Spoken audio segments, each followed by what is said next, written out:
Hello friends, welcome to குட்டி sweet kitchen.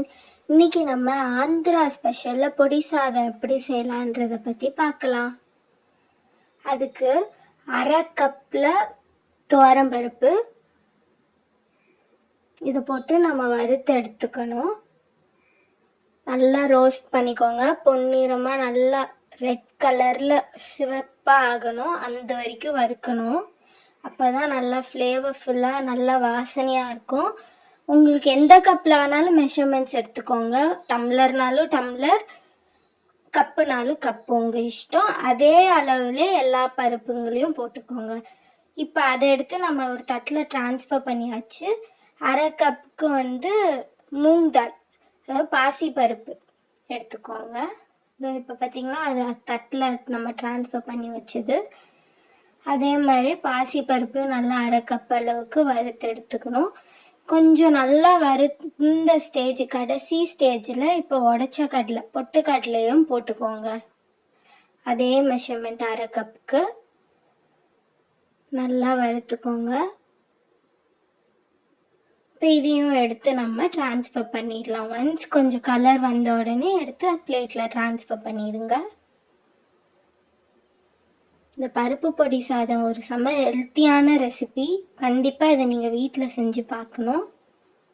8லேருந்து 10 காஞ்ச மிளகாய் உங்கள் காரத்துக்கு ஏற்ப நீங்கள் சேர்த்துக்கலாம். 10லேருந்து 15 கூட வேணும்னா நீங்கள் சேர்த்துக்கலாம்.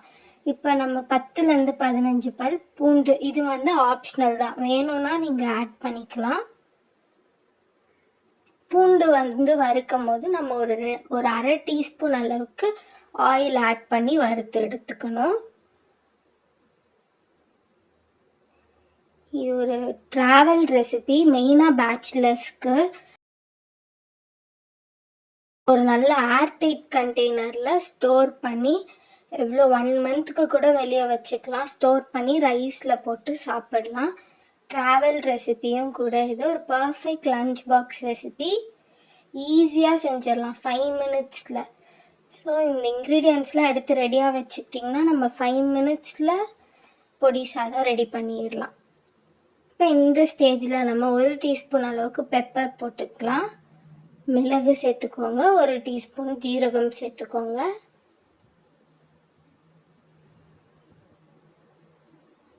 நல்லா வறுத்து எடுத்துக்கோங்க. இதை தனித்தனியாலாம் வறுக்கணும்னு அவசியம் இல்லை, நம்ம ஒன்றாவே வறுத்துடலாம். இந்த இது மட்டும் அரை டீஸ்பூன் அளவுக்கு பெருங்காயம் சேர்த்துக்கோங்க. நல்ல டைஜஷனுக்கு வாசனையாகவும் இருக்கும். ஸோ இப்போ உங்ககிட்ட ஃப்ரெஷ்ஷான கருவேப்பிலை இருந்தாலும் சேர்த்துக்கோங்க, ட்ரையான கருவேப்பிலை இருந்தாலும் சேர்த்துக்கோங்க. எங்ககிட்ட காஞ்ச கருவேப்பிலையே இருக்கிறதுனால நாங்கள் அதுவே ஆட் பண்ணிட்டோம். உங்கள் விருப்பத்துக்கு ஏற்ற மாதிரி எவ்வளோ வேணும்னாலும் நீங்கள் போட்டுக்கலாம். ஸோ இதையும் நல்லா வறுத்துக்கோங்க.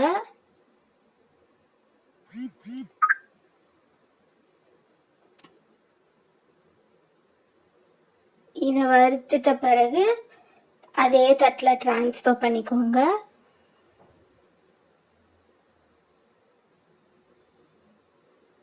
ரெடி ஆயிடுச்சு. எல்லா இன்க்ரீடியன்ஸையும் நம்ம வறுத்து எடுத்து தனியாக ஒரு தட்டில் வச்சாச்சு.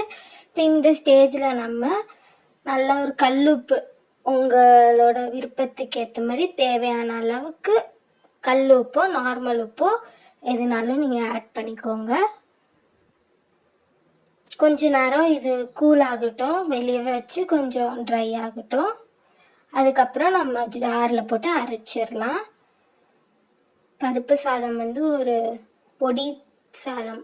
மெயினாக இது ஒரு best recipe, lunch box recipe. ஆஃபீஸ்க்கு, ஸ்கூல்ஸ், காலேஜ் எல்லாருக்கும் நீங்கள் லஞ்ச் பேக் பண்ணி ஒரு சைடு உருளைக்கிழங்கு, அப்பளம் இதெல்லாம் வச்சு நீங்கள் சர்வ் பண்ணிங்கன்னா சூப்பராக இருக்கும்.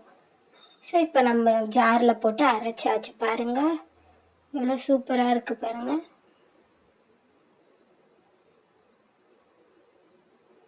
இந்த மாதிரி பவுடரியாக நீங்கள் அரைச்சிக்கணும், ரொம்ப குறனும் வேண்டாம். இதோ பாருங்கள், இந்த லெவலுக்கு பவுடரியாக நீங்கள் அரைச்சிக்கோங்க. இதை ஒரு நல்ல நெய் இல்லைன்னா நல்லெண்ணெய் வச்சு இதோ இந்த மாதிரி சர்வ் பண்ணிங்கன்னா சூப்பராக இருக்கும். இதை அடிச்சிக்கவே முடியாது. நீங்கள் கண்டிப்பாக ட்ரை பண்ணி உங்கள் ரிவ்யூஸை சொல்லணும். லைக், ஷேர், சப்ஸ்கிரைப் உங்களுக்கு பிடிச்சிருந்தா. தேங்க்யூ.